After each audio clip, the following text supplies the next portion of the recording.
mau anterin aku ke bank. Oh iya, bentar Mbak, ini aku lagi baca nih tanggung.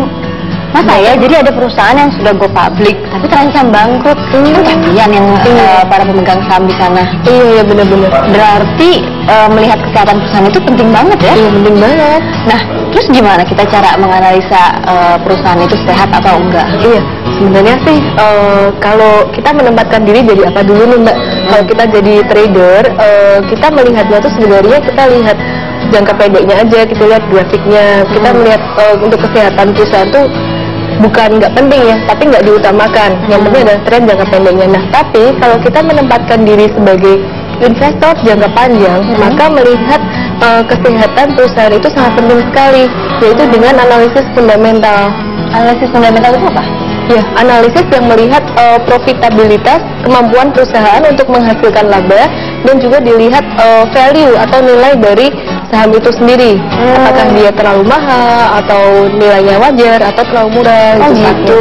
Nah, ini berarti bisa dijadikan acuan tidak kalau perusahaan yang harga sahamnya naik, berarti itu perusahaan sedang sehat-sehatnya gitu? Oh, enggak juga, belum tentu. Jadi gitu kalau ya? harga saham naik, itu bisa jadi karena yang pertama mungkin hanya karena faktor jangka pendek ya. Kalau dia naiknya short term aja, bisa jadi karena faktor internal atau eksternal ya, hanya jangka pendek aja. Tapi kalau kita melihat dia naiknya jangka panjang itu konsisten, terus naik, itu biasanya fundamental perusahaan bagus, dalam arti dia bisa mampu menghasilkan laba secara konsisten.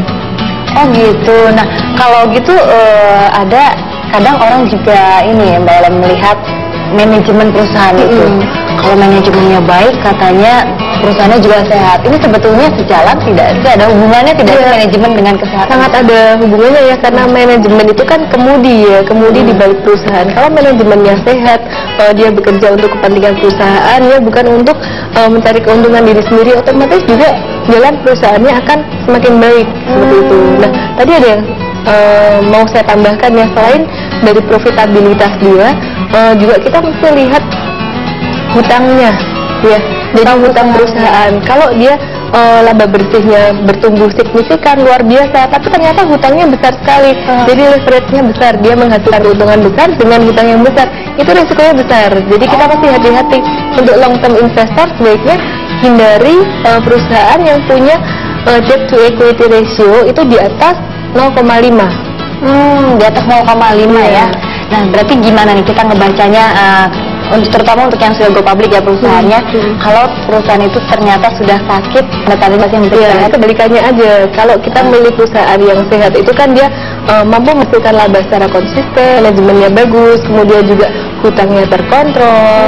Nah, kalau kita berarti kemampuan dia menghasilkan laba mulai melambat atau mungkin malah rugi. Jadi pertumbuhan labanya dulu tumbuh konsisten, sekarang nggak ada pertumbuhan atau malah rugi.